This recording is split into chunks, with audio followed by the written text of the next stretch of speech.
Nós, em 2018, completamos o 30º aniversário da Constituição de 88. Eu acho que é um momento que podemos aproveitar para uma reflexão sobre qual foi a nossa experiência nesses 30 anos. Como é que o Brasil se desenvolveu debaixo dessa carta que trouxe tantas esperanças quando foi promulgada? Nesse período, nós passamos por algumas crises, vamos dizer assim, das instituições. Tivemos 2 substituições de presidente da República em situações limites de impeachment.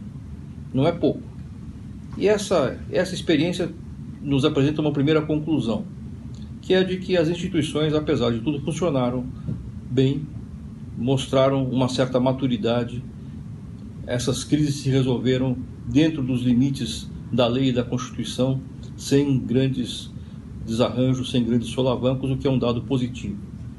Mas, a par disso, nós notamos também uma certa, vamos dizer assim, uma certa crise de disfuncionalidade mais profunda e mais ampla. O Brasil tem um sistema de representação política que faz pensar. Nós temos um sistema bicameral, em que há uma Câmara igualitária, em que os estados têm representação igual, o que se justifica perfeitamente dentro desse desenho de uma república federativa. Mas nós temos também uma Câmara de Deputados que deveria representar mais diretamente a população, com as suas diferenças, o seu desenho em termos de distribuição territorial, e há distorções muito claras nesse sentido. Basta ver que São Paulo, por exemplo, que é o estado mais populoso, tem uma representação 8 vezes maior do que a do menor estado, que é Roraima. E, no entanto, a diferença de população entre São Paulo e Roraima é mais de 80 vezes. Então, a diferença é muito grande. Uma diferença de 80 vezes na população se reflete numa diferença de apenas 8 vezes na representação. Há limites que distorcem.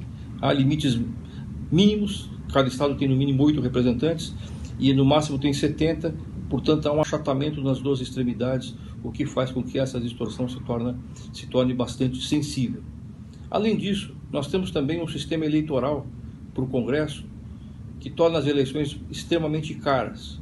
Nós temos um sistema de representação proporcional, em que cada estado elege deputados que representam todo o território do estado, o que torna muito difícil essa eleição, especialmente em estados mais amplos em termos territoriais ou com população maior, como é São Paulo. Isso torna a eleição cara e a eleição distorcida. Temos também um sistema partidário completamente caótico. Nós temos 35 partidos registrados e outros tantos aguardando o registro.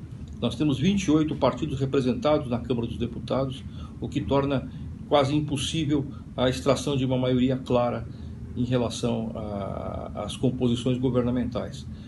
Isso leva também a uma crise do Executivo. Nós temos o chamado presidencialismo de coalizão, que é um triste exercício de composições que raramente representam realmente o interesse público. Então, aproveitar o momento dos 30 anos da Constituição para pensar numa reforma é imperioso, é impositivo para nós. Nós, advogados, temos uma parte importante nesse estudo, nessa reflexão e nessa tarefa. É uma tarefa difícil, porque a alteração do sistema está a cargo de quem é eleito dentro desse sistema, o que torna árdua a ideia da mudança, o que torna antipática a proposta de renovação, mas nós temos que persistir e temos que seguir nesse caminho. Nós temos que levar os nossos representantes a pensar na necessidade urgente de uma reforma institucional do Brasil.